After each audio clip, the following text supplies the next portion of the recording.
Today on the Matt Walsh Show, the White House is becoming less and less white, in fact, and this is a fact we're supposed to celebrate. We'll discuss the left's obsession with diversity and how diversity is really a code word for anti-white bigotry. Also, Ron DeSantis orders the execution of a twice-convicted murderer who stabbed a young woman to death. According to the media, DeSantis is the real bad guy in that story somehow. Plus, Liam Neeson has his own MeToo moment while appearing on The View. A new study shows that hormone therapy for trans-identified people is having a disastrous impact on their health. Who would have possibly thought that's the case?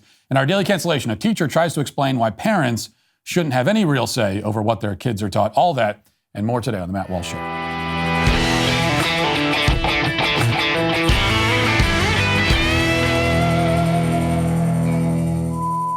Are we back on?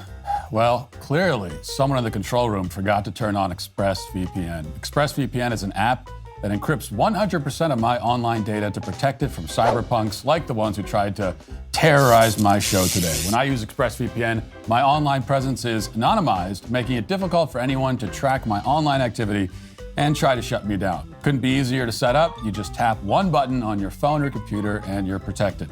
ExpressVPN works on all your devices, your phone, tablet, computer. Wherever you are in the world, ExpressVPN can and will protect you. Don't let the cyberpunks who tried to hijack my show hijack your information. Visit expressvpn.com/Walsh. Get 3 extra months free. That's expressvpn.com/Walsh. expressvpn.com/Walsh to learn more. You may believe that the Biden administration has been nothing but a parade of incompetence and catastrophe. You may look around and see financial devastation, inflation, crumbling infrastructure, a non-existent border, rampant crime, an epidemic of drug overdoses, a failing education system, our unnecessary entanglements and conflicts overseas, which may lead to a global nuclear war potentially. And all of this while Chinese spy balloons float casually over our heads. And you may, after surveying this rather discouraging scene, come to the conclusion that the people leading our country have performed in a manner that may be described as less than adequate. You may think all of that, and you may even be right. In fact, you are right. But the White House is here to tell you that none of that matters, because what really matters is diversity. And when it comes to the diversity contest, they will take second place to no one. Indeed, White House Press Secretary Karen Jean-Pierre, herself a woman who checks multiple diversity boxes, took another opportunity to tout the administration's diversity record. And this was in response to a question from the ever-vigilant press, and the press that is always focused on what the American people care about. And it was a question about the appointment of the next Federal Reserve vice chairman, or chairwoman, or chairperson, or chair them. The reporter wanted to know whether they would be looking for diverse applicants, because obviously it's very important that the Federal Reserve vice chairperson represents a marginalized group. This will be a source of inspiration for all the people in that group who had always dreamed since childhood of becoming the Federal Reserve vice chairperson. And if you're in such a group and had such a dream, as so many have, then this response from Karen Jean-Pierre should be very encouraging. Listen. But I want to take the opportunity to lay out how diverse the president's cabinet has been, how diverse the president's administration has been. The cabinet is majority people of color for the first time in history. The cabinet is majority female for the first time in history. A majority of White House senior staff identify as female. 40% of White House senior staff identify as part of the racially diverse communities. And a record 7 assistants to the president are openly LGBTQ+. So again, this is something that the president prides himself on. That he actually has taken action to show the diversity of this administration. You know, just an impromptu question from the press that she happened to have a written speech ready for with, all the statistics and the exact number of racial minorities that are in the Biden administration. She just happened to have that on hand for this question from the press. And by the way, maybe she really did. Maybe she actually does have that information on hand. Maybe she just goes to every press conference and has all that information. We got 40%, gay people. We've got, because that, from the Biden administration's perspective, that could be an answer to any question at all. I mean, the question could be, what are we going to do about the price of eggs? Well, here at the Biden administration, here's the number of polysexuals we have. They see that as somehow the solution to every problem. So in other words, all that is to say, the most incompetent administration in American history is also the most diverse. Make of that what you will. In fact, it's impossible to think of an example of an organization, institution, profession that has become more effective as it has become more diverse. There's lots of institutions we can think of that have become more, quote unquote, diverse, but how many of them have been improved by that in any measurable way whatsoever? We hear that diversity is our strength, but there isn't any evidence anywhere of diversity producing anything that would qualify as strength. In fact, what we see nearly across the board is institutional decline coinciding with the diversifying of those same institutions. Make of that what you will too. But here's what you should make of it. And it's this, that diversity as an end in itself will always produce decline as an end in itself. No institution, no community, no country will prosper by focusing on diversity for diversity's sake. Diversity, the sort that the Biden administration touts anyway, should be a byproduct, not an aim. In other words, if you recruit people because they're the most qualified, the most skilled, the most effective, which is the only reason you should be recruiting anyone for anything really, and as a byproduct of that approach, you end up with a more, quote unquote, diverse organization, then fine. Though it would also be fine if the approach resulted in an organization that was predominantly white or predominantly male, as long as by the end of it, the organization is best able to accomplish whatever it's designed to accomplish. Because that's what matters. Okay? Because, and then if you have that, the demographic makeup, whatever that happens to be, is good because it was the result of a merit-based recruitment strategy. But the problem is that diversity is rarely a byproduct in our society. It is not organic. It's not something that just happens. It's almost always engineered. And engineered diversity is never good. Engineered diversity is the work of bureaucrats who stand above, the mass of common people and declare from on high that certain races have exceeded their allotted percentages. So other races must be shipped in and installed to fix the problem they have decided. Now, all of this is arbitrary and it's completely dehumanizing. You're taking away people's humanity, reducing them to statistics. A white person is not a white person, according to the White House. He's a faceless representative for his race, which is apparently running some sort of surplus. The supply exceeds the demand as far as they're concerned anyway. And so we've got to clear out the stock and then restock with more valuable demographics is essentially the approach. So this is essentially how our social engineers view the problem, which is only a problem in the first place because they've decided to call it a problem. And notice also that the allotted percentages are not based on representation in the population. See, the diversity proponents, they always say that institutions should reflect the communities they serve. We just heard that yesterday from CNN about the medical profession. They were saying that we need more black doctors because there are a lot of black patients, and we have to reflect the diversity of the population. Now, even that would be ridiculous and arbitrary. There's no reason why every institution should reflect the racial makeup of the larger community or nation. Again, it should reflect whatever is the result of merit-based recruitment. But this is especially the case when this demand for representation is only applied to industries and organizations that the elites in our culture consider admirable or desirable or useful. So, for example, only 10% of car mechanics are black, which is actually an underrepresentation compared to the overall population. But you rarely hear them raise that as a problem, because the people who raise these kinds of problems don't happen to respect car mechanics or consider it to be a desirable profession, in spite of the fact that car mechanics belong to one of the most important professions in existence right now, because without them, modern society ceases to function, basically. But when it comes to the desirable professions, the professions that the elites consider desirable anyway, percentage-based representation, as ridiculous as that would be on its own, is not actually what they're after, of course. They say they want these institutions to reflect the diversity of the American people, but if it did, that would mean that they would shoot for 13% black and 60% white. If the White House really reflected the American people, it would not be, as Jean Pierre says, a majority people of color, because the population isn't. That's not representation. That is a considerable overrepresentation.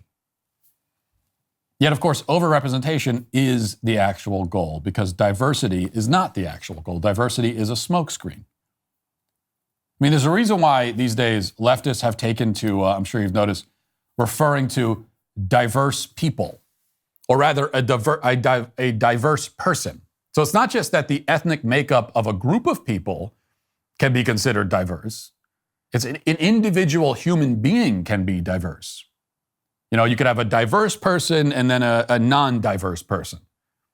This makes no sense from a definitional perspective because diversity means variety and difference. One individual cannot be a variety. Collections of people can have variety. Individuals in a vacuum cannot. So what does it mean to describe a person as diverse? Well, it means obviously that the person isn't white. That's all it means. And especially that the person isn't a white straight male. Diversity is code for non-white. And so anytime they talk about making something more diverse, what they're saying is they want fewer white people, fewer males, and fewer straight people. Now, I know we've grown accustomed to this kind of bigotry, but we shouldn't fail to appreciate how twisted and ultimately terrifying it is that the White House is openly boasting about discriminating against whites. This is racial bigotry brought to the highest levels and paraded around in the open. That's a very concerning development.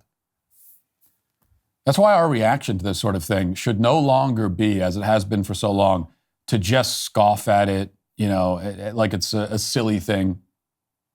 The goal to make institutions, especially governmental institutions, more diverse is not merely a bunch of politically correct nonsense, though it is also that.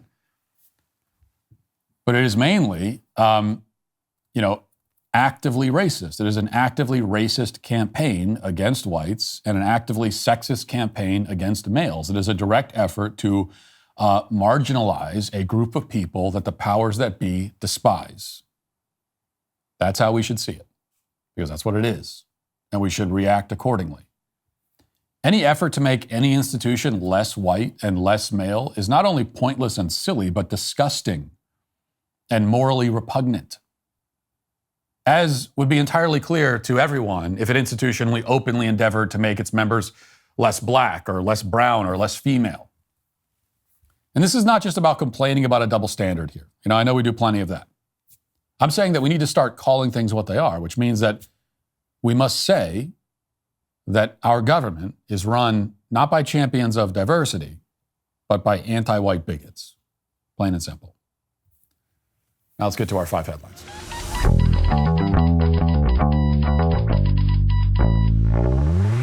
Have you gone to the grocery store and not been able to find something as simple as eggs? Then when you do find them, of course, they're almost $9 a dozen. There are shortages, and you should be concerned about it no matter what the media tries to tell you. Shortages aren't just happening with global pandemics and natural disasters.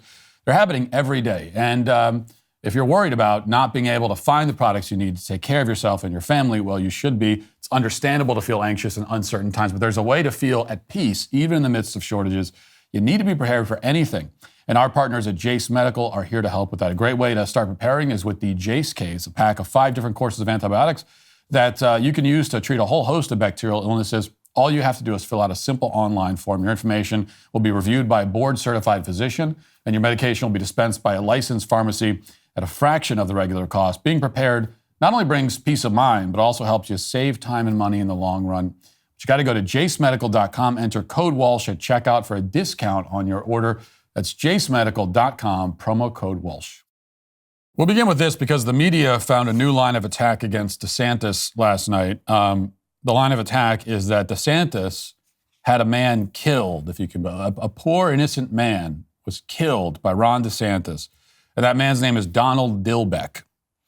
Of course, it turns out this poor innocent man was not either of those things. Well, he might be poor, but he's not innocent. He's a murderer on death row. But here's how the Huffington Post reported on this story, okay? This is their headline. Florida executes man used as political pawn by Ron DeSantis. Subheading, I know I hurt a lot of people when I was young. I really messed up, said Donald Dilbeck, who was sentenced to death by a non-unanimous jury. But I know Ron DeSantis has done a lot worse.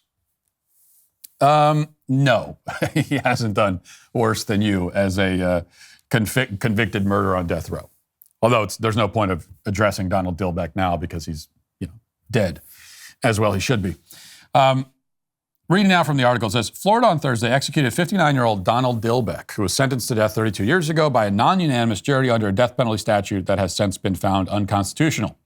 Dilbeck was killed as punishment for fatally stabbing a woman named Faye Van, and was the first person executed in Florida since 2019. The timing of his execution appears to be part of a push by Governor Ron DeSantis to bring back death sentences by non-unanimous juries. DeSantis, who was expected to run for president, signed Dilbeck's death warrant last month on the same day that he floated changing state law to allow non-unanimous juries to impose death sentences. Maybe 8 out of 12 have to agree or something, DeSantis suggested at a Florida Sheriff's Association conference just before ordering the execution of a man with that exact jury split. I know I heard people when I was young, I really messed up, Dilbeck said. We already heard that, but I know Ron DeSantis has done a lot worse. He's taken a lot from a lot of people. I speak for all men, women, and children. He's put his foot on our necks. Ron DeSantis and other people like him can... Sexual expletive. You don't speak for Donald. You don't speak for all men. You don't speak for me at all. You're a convicted murderer who's now dead and decomposing in an unmarked grave, as you well deserve. And so you don't speak. You don't really speak for any normal, decent person. In a written statement, Van's children, Tony and Laura Van, thanked DeSantis for carrying out the execution. Quote, we were robbed of years of memories with her, and it has been very painful ever since. However, the execution has given us some closure. Shortly after DeSantis' jury suggestion, Republican lawmakers filed a set of bills that would replace the unanimous jury requirement with an 8-4 threshold and allow a judge to overrule a jury to impose a death sentence. I'm not minimizing what Dilbeck did to people, Florida Capitol defender Allison Miller told the Tallahassee Democrat, but he is most definitely a political pawn.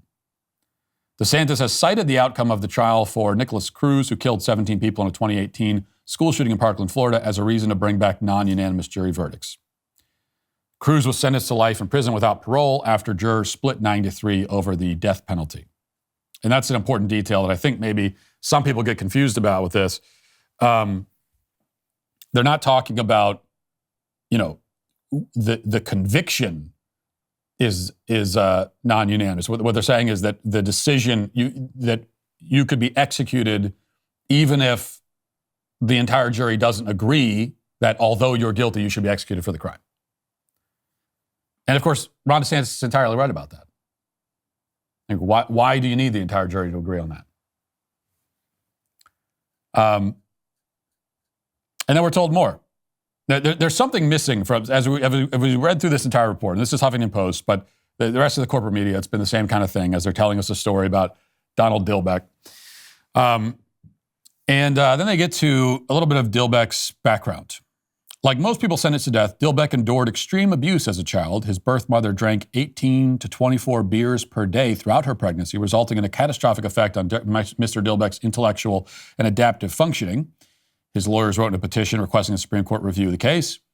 That Mr. Dilbeck suffers from neurobehavioral disorder associated with prenatal alcohol exposure is thoroughly medically documented, unrebutted, and factually beyond dispute, the lawyers continue. And then they go on. They go on for another several paragraphs telling us the poor story of this poor man, poor guy.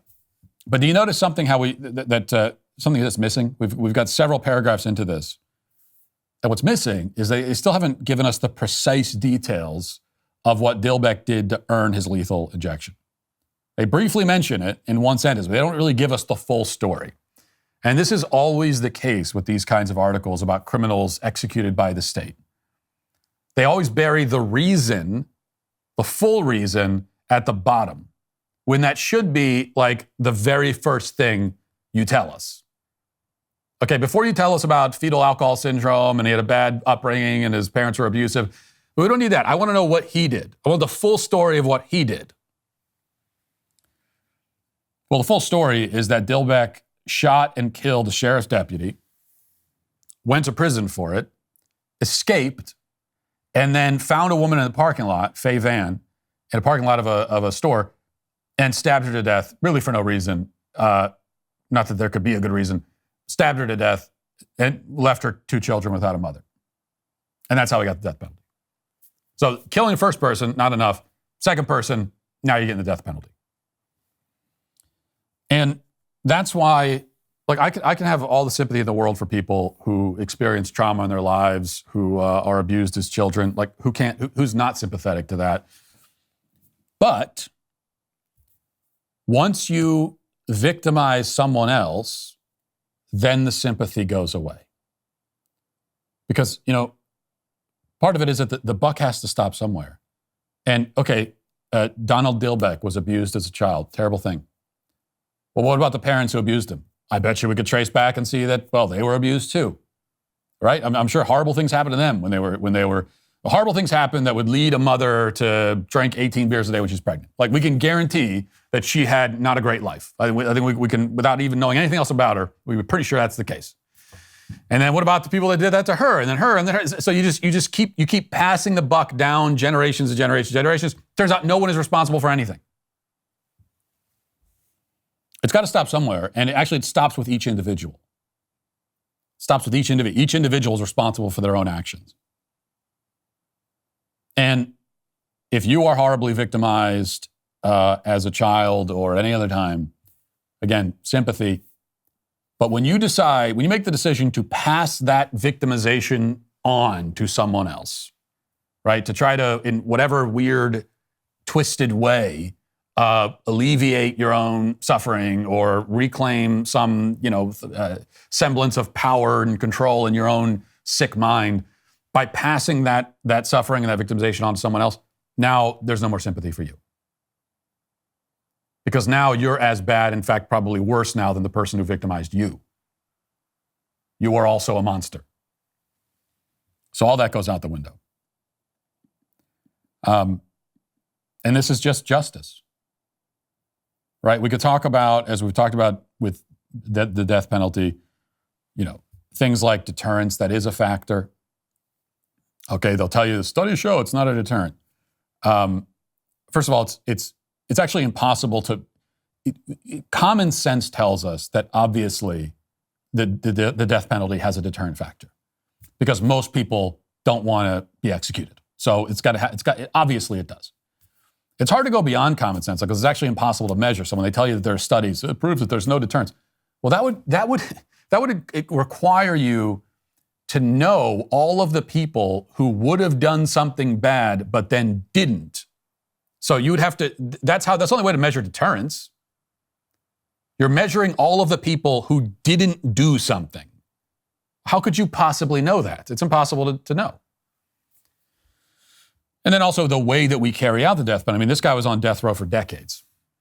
And so there's still a deterrence factor, but that deterrence is obviously going to be incredibly mitigated because we don't execute very many people at all. It's very rare.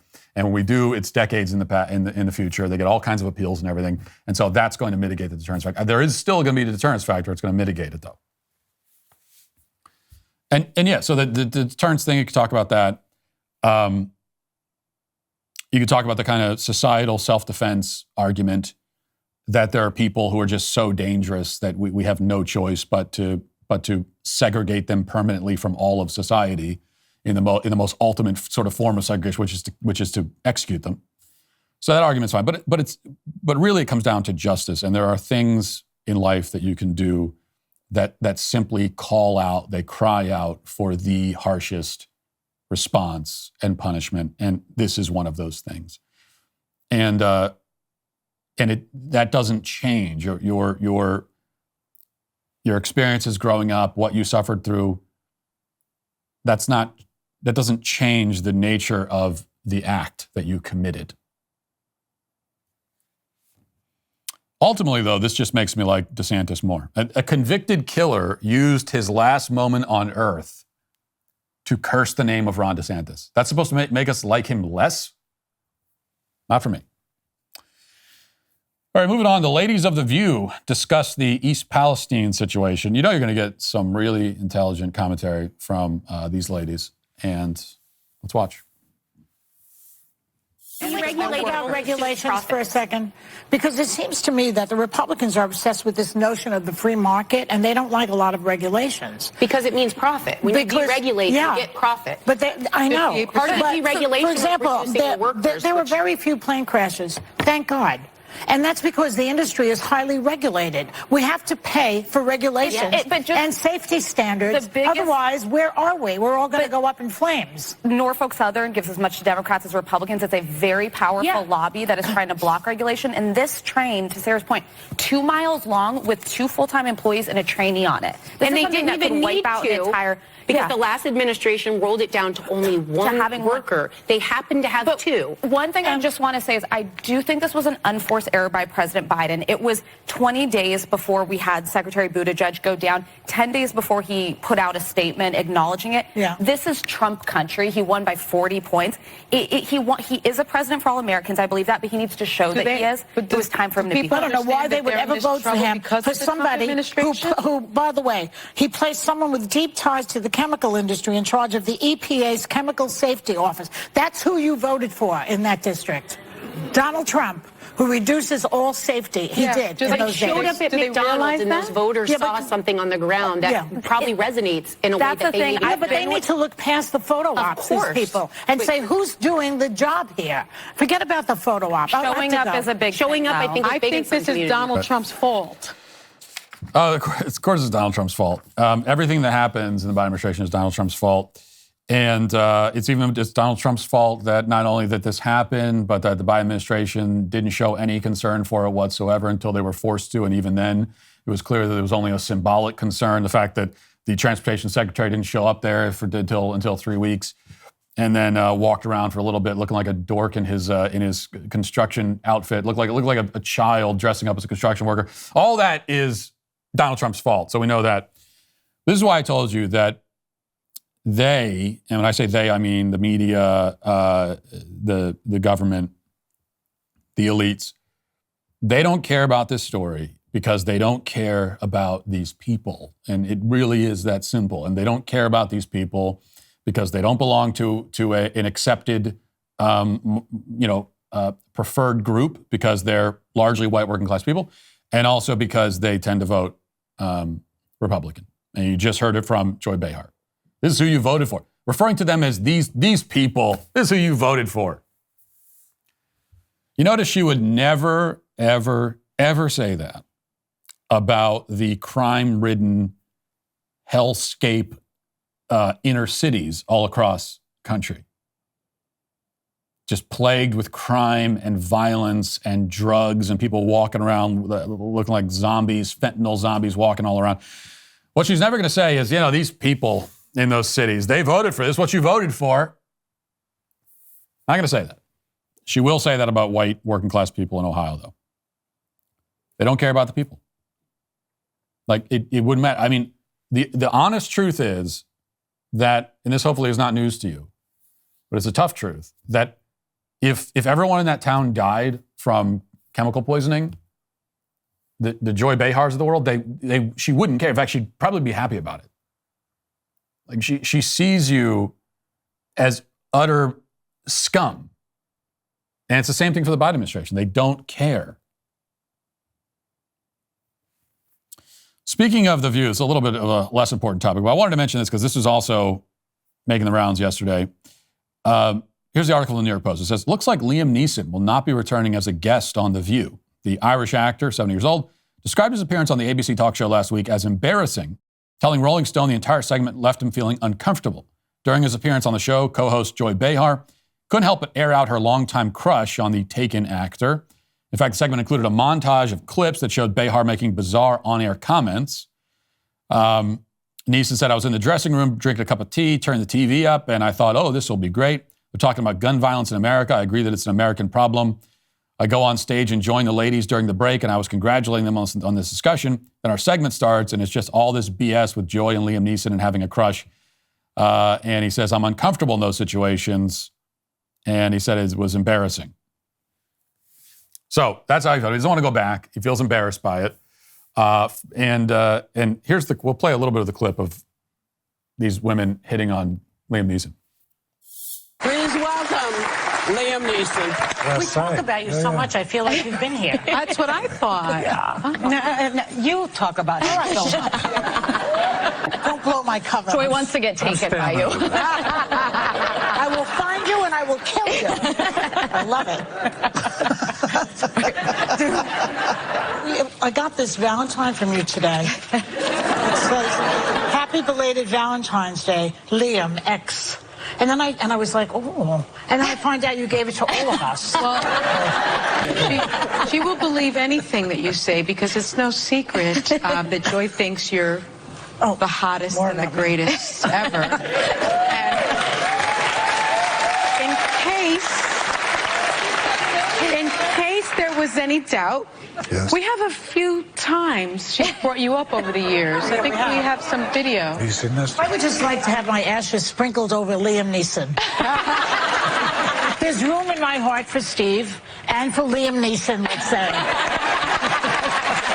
I mean, Liam Neeson right now, those kidnapping movies that he does get me so aroused. Right. I can't even watch this. I can't even sit through this. This is like a human rights violation. This is. I mean, you couldn't even do this to someone at Guantanamo Bay. This is like this is. And Liam Neeson, yeah, he's a leftist. All that he was complaining about because he wanted to go talk about gun violence. Gun violence is only an American problem, doesn't it? Right? Gun violence doesn't. Did you know that? Did you know that there's no gun violence anywhere else in the world? We're the only country where people get shot. It only happens here. So he's all that. But even so, you got to feel some sympathy for the guy. I mean, this is like, can you imagine a worse nightmare? I mean, this is a worse punishment. This is worse than what happened to Donald Dilbeck last night. Having to sit with the ladies of The View, being sexually harassed, sitting next to Joy Behar, being not only sexually harassed by her in person, but then you have to sit there and they put the reaction. So they've got the clips of her making all these creepy sexual comments about Liam Neeson, and then the reaction of him live having to watch this while sitting next to her. It's just, that's not right to do that to someone. And this is sexual harassment, right? Now, I know we said in the opening, the whole imagine the situations were reversed thing. It gets lame after a while because there are so many double standards, and we spend all day on the right pointing out double standards. Even so, this is, we should still note, obviously a double standard. Like, you know, if we were to imagine a scenario where it was a bunch of men on some kind of talk show and a woman comes on and it's the same sort of thing, talking about he wants to be taken by you, and then playing a montage of sexual comments made. It would be, everybody involved would be fired. It would be MeToo, everyone's fired. And yet, one of the most grotesque women in the country gets away with it. So, my sympathy does go to Liam Neeson. All right. Also, this important report from Daily Wire: transgender patients who undergo hormone therapy have a significantly increased risk of serious health problems such as stroke, heart attack, and pulmonary embolism, according to a new study. A new study presented at an American College of Cardiology conference found that transgender patients who take cross-sex hormones had an increased risk of dangerous blood clots that can create blockages in the brain, heart, and lungs. The study found the subjects had nearly 7 times the risk of stroke, 6 times the risk of the most severe type of heart attack, nearly 5 times the risk of pulmonary embolism, compared to those with gender dysphoria who never used hormone therapy. Dr. Ibrahim Ahmed said it's all about risks and benefits. Starting transitioning is a big part of a person's life and helping them feel more themselves. But hormone replacement therapy also has a lot of side effects. It's not a risk-free endeavor. Who would have thought? Who would have thought just injecting hormones into someone to bring their perception, to try to bring their body into a line with their perception of themselves? Who would have thought that it would have catastrophic long-term health effects? So everything we've heard from the media and from the medical establishment, they've been insisting this for years. They've been telling it to parents and kids and patients also who are not kids. They've been saying it's entirely safe. It's completely safe. It's all nonsense. They are lying. As I've always been saying, they couldn't even. There's no way for them to know that in the first place, because this is experimental, what we're doing right now. And it's never been done on this scale, anything close to this scale before in history. And so the people that we're doing it to now, they're undergoing the quote unquote medical transition. They are the test subjects. So we know to begin with, anything they say about it's safe, it's long-term, there's no way to know that. You can't possibly know that. However, we can know, again, using our common sense, that it's obviously dangerous to do. And there are consequences. Anytime you put a chemical into somebody's body, there are consequences for it. It's never consequences. So whenever you hear a claim, there's no problem at all, no consequences, that's a huge red flag. Run the other direction. Because there are always going to be consequences. Okay, there are side effects of taking Tylenol. There are dangers of taking Tylenol. So, and when you're injecting hormones in yourself, of course there are going to be consequences. Obviously, it's not a risk-free endeavor. Not anything close to that. But now, since we've been doing this to people at a pretty large scale for several years now, that's when we're now going to really start to see. So now they've got their crop of test subjects, and now we're starting to get the results. And this is only just the beginning, and it only is going to get worse from here.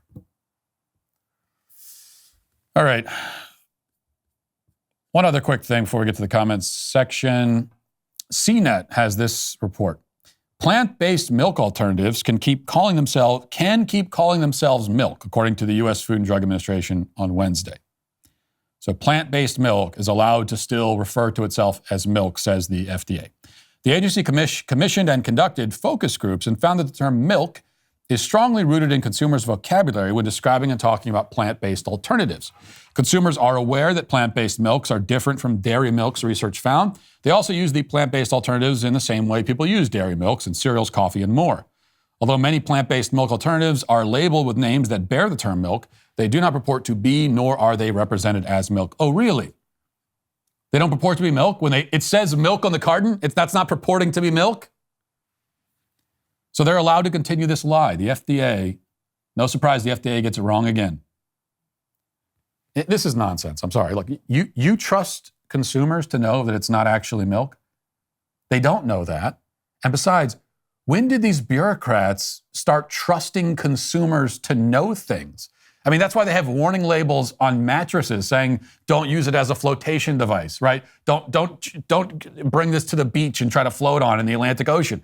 That's why they put signs on the highway saying that the roads are slippery when it's wet. That's why they have, it's a million examples. That's why they have warning labels on sleeping pills saying, warning may cause drowsiness.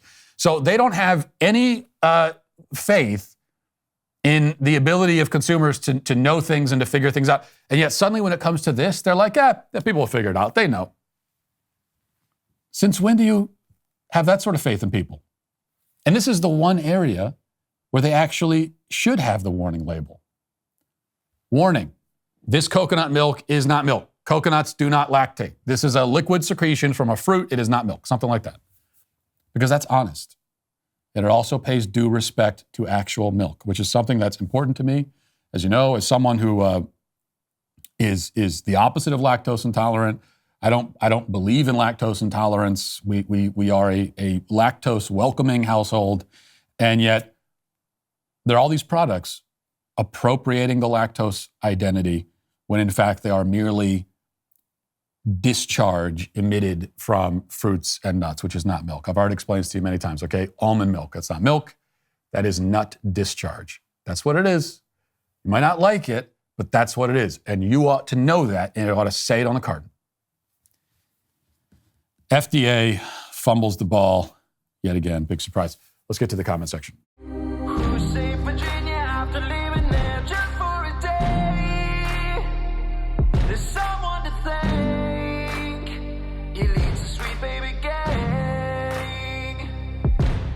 Yeah, the control room is complaining because I called almond milk nut discharge. Well, this is what this week's been all about, right? It's been all about being blunt and honest, and we've had this conversation, and I believe calling something, we call a thing what it is. It's one of my most important principles in life, and yes, and we should apply it.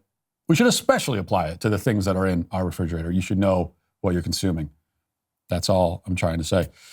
Patrick says, Steve Harvey has to be one of the GOAT game show hosts. I'm curious how Matt would rank them. It's an interesting question. So game show hosts, Alex Trebek obviously is number one. I don't think that that's controversial. I'm going to put Pat Sajak number 2 because he's been in this game for a long time, and he even, Alex Trebek's still my number 1.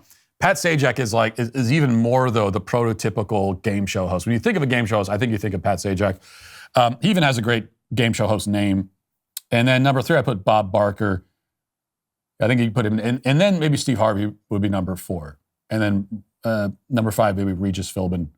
So he's in the top 5, not top 3. He's not, but he's not GOAT yet. He's not at that status, and I don't think anyone's ever going to beat Alex Trebek. Magnificent Ginger Snap says, one perk of being a tomboy, Sam Brinton will never steal my luggage. If my Adidas duffel did happen to catch his eye, his euphoric thrill of stealing it would fade quickly when he realizes it's full of Carhartt and flannel. Well, maybe this is like the one good argument for gender bending if you're a woman, I guess. And you make a good point. Because it's, for women, it's the only Sam Brinton deterrent. It's the only way. Just pack a bunch of men's clothes. It's the only way to guarantee that Sam Brinton won't get you at the baggage claim. So there's an argument for that. Jacqueline says, Matt, maybe you didn't realize how big is getting the movement that you started against child mutilation, but on February 9th, a member of the Mexican Congress introduced a bill to make child mutilation, castration, and prescription of hormones to children illegal in our country. I know this is thanks to you. You started this in Tennessee, and now it's happening in Mexico. Thanks so much for everything you do. Well, it's thanks to a movement of which I'm a part, but I'm not certainly far from the only person. But I am very happy to see that, we've talked about how it's spreading across the United States, not just the United States, though. It also is a global movement as more and more countries, we see this in Europe also, more and more countries are beginning to pull back from a lot of this stuff. Took too long, never should have happened to begin with. But at least it's happening now. Then the greatest thing about this week is that Matt got all the grifters on YouTube to expose themselves by attacking him. I've seen a lot of comments like this, and to be clear, that's not what happened, because the people who criticize me are not grifters. And this has become a point of annoyance for me, I appreciate that you're supporting me when you say that, but not everyone's a grifter. A grifter doesn't mean someone you disagree with. Somebody could be wrong about everything, and it doesn't make them a grifter. That's not what grifting is. There are plenty of grifters out there, especially in the media space, but the people I addressed this week, people I was addressing specifically in that video, are not grifters. So Jeremy from the Quartering and Tim Pool and Amala Ekpanobi, Sydney Watson, none of them are grifters. In fact, I appreciate all their work. You should subscribe to their channels and you should follow their work as well. We disagreed on this one issue, which is fine, but they still have lots of valuable things to contribute. And it is possible. It's possible to not only disagree, but disagree passionately, as I obviously did, without saying, this person has no integrity, they're totally worthless. Now, if I think that about someone, if I think they have no integrity, that we shouldn't listen to anything they say, I'm not going to hesitate to tell you that. There are plenty of people who I feel that way about, and I will tell you. That's not the case for these people. What's a grifter? A grifter is someone, just to be clear about this, grifter is someone who, it's just another word for hypocrite. It's someone who pretends to believe things they don't believe. And in the media space, they're pretending it because they're trying to get attention, they're trying to get clicks, and they want to monetize it. So they're pretending to be something they aren't, they're pretending to believe things they don't believe. That's grifting. And yes, there's a lot of it that happens in the media. There's a lot of it that you can find on social media. There's a lot of it among, self-proclaimed, quote-unquote, influencers. But it has nothing to do with disagreement. It also has nothing to do necessarily with being wrong. If you're wrong, if you express a viewpoint that happens to be wrong, but you really believe it, then that's not a scam or a con or a grift. It's just, you're just wrong. So, well, Jordan Peterson has a new 5-part series out on Daily Wire Plus called Vision and Destiny that is designed to help you find clarity and direction, considering the chaos most of the world seems to be in with mental health issues skyrocketing, especially among teenagers. I would dare say it couldn't have come at a better time. So here's a clip from Vision and Destiny. Check it out. There's an infinite number of gender identities. It's like, yeah, if you want to play it that way, that's true. Because the amount of variability in a 5-dimensional space is It's unbelievably large. You could say with no reason to be contradicted that every single person on the planet, in some sense, has a unique gender identity if you associate gender with temperament, because every person is unique in their particular constellation of personality. And so if you want to conflate those two things, then you can. It starts to become very problematic when you additionally conflate them with sex. It's like, well, sex and gender and temperament, they're all the same thing. It's like, well, actually they're not. And the reason they're not is because, to say it again, you need a man and a woman to produce a child. Yeah, I'm excited to watch that entire thing because this is, if you watch What is a Woman, of course, one of my favorite interviews to do is with Jordan Peterson. We talked about this exact issue, where this conflation of personality and gender identity, and people talk about gender identity, what they're really trying to describe, if they're trying to describe anything at all, they're trying to describe just their personality. But of course, you don't need the term gender identity to describe that. So we had a long conversation about that in the film, but this is a film, so you got to cut everything down. It ends up being just a couple minutes. So here's an opportunity to hear all of those things fleshed out, and it's definitely be worth watching. I know I'll be watching. The first 2 episodes are out right now, and new episodes are coming online every single week, but it's all exclusive for Daily Wire Plus members. You can join now at dailywire.com/subscribe and watch Vision and Destiny. Now let's get to our Daily Cancellation. We begin the Daily Cancellation with Senate Bill 1700, which is currently making its way through the Arizona legislature. This bill is definitely not what we're canceling today, as it is a good and necessary piece of legislation. The Arizona State Senate provides this fact sheet about the proposed law. Reading out says, the bill requires the Arizona Department of Education to maintain a list of books that public educational institutions may not use or make available to students, including books that are lewd or sexual, promote gender fluidity or gender pronouns, or groom children into normalizing pedophilia. Grants parents the right to request removal of school district or charter school library or classroom materials, extends public review periods for library materials and district textbooks, and removes exceptions from district curriculum approval and school library access requirements. So in summary, it takes overtly sexual books out of the schools, pornographic books out of the schools, and gives parents a say in the material that their own children are exposed to. This is, of course, basic common sense, and the only problem with the law is that it's not a law already. That's the only issue. It's like, this should already be the law. But as we've seen, there's nothing more likely to stir up controversy and outrage than basic common sense, which is why this bill in Arizona, just like similar bills in Florida and other places, have been met with furious protests from the left. At a hearing this week, a teacher named Alicia Messing stood up and made her own case against the bill. She apparently believes that it is crucially important for elementary school students to read books about, masturbation and gender fluidity. And although she can't explain why it's so important, she can explain why we should all listen to her opinion, whether her opinion makes sense or not. And the reason is that she has a master's degree. Listen. I have a master's degree because when I got certified, I was told I had to have a master's degree to be an Arizona certified teacher.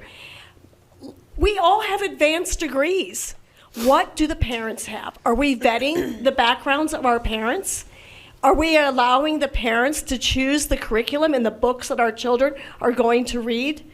I think that it's a mistake. I'm just speaking from the heart. The one line that I love is, we must remember that the purpose of public education is not to teach only what parents want their children to be taught. It is to teach them what society needs them to be taught. This meme is overused and cliched at this point, obviously, but listening to that, it's the one time when I'm tempted to respond, ma'am, this is a Wendy's. Mainly because I'm sure this woman even presents her academic credentials when in line at the drive-thru. Yeah, hi, I have a master's degree. Also, I'd like a number 3 meal and a chocolate Frosty. Sorry, ma'am, we're out of Frosties. What? Did you hear me? I have a master's degree. I have a master's degree. You would dare to withhold a Frosty from a woman with an advanced degree? You scoundrel. But you can't blame Alicia, I suppose. Her master's degree is utterly useless. It's not good for anything. So she'll try to use it as a trump card in arguments because she has to get something out of this piece of paper that she bankrupted herself to purchase. Now, I say that the master's degree is useless because it is. In the vast majority of cases, master's degrees are nothing but money-making scams for the university system. And this has become so clear that even left-leaning sites like Slate, for example, are publishing articles declaring, as they did last year, that master's degrees are one of the biggest scams in higher education. CBS News finally clued into this issue in May of this past year, publishing a report with this headline, quote, "Many graduate programs are scams, according to higher education policy analysts." The report begins, "Some 3 million Americans will enroll in graduate programs this year, only to work towards degrees that often aren't worth the time or money," according to an education policy analyst. Many undergraduates earn their bachelor's degree and go straight to graduate school in hopes of gaining a new degree or skills that will make them more attractive to prospective employers. Well, they're already off on the wrong foot if they're trying to find skills. Gaining skills is the one thing that you don't do in quote unquote higher education. It's one of the big problems with it, is that you're spending a lot of time in early adulthood not learning skills. Quote, "The reason people go makes sense. They go to get a job and make more money," said James Murphy, senior policy analyst at advocacy group Education Reform Now. But recent research shows that 40% of master's programs in the U.S. have no positive return. If you take in the cost of attending and the time spent not working, what you get out of the master's degree doesn't even pay for itself, Murphy told CBS News. Of course, we should note, higher education itself is usually also a scam. Master's degrees aren't even close to worth the investment in a large number of cases, but that is increasingly becoming true of all college degrees, including undergraduate degrees.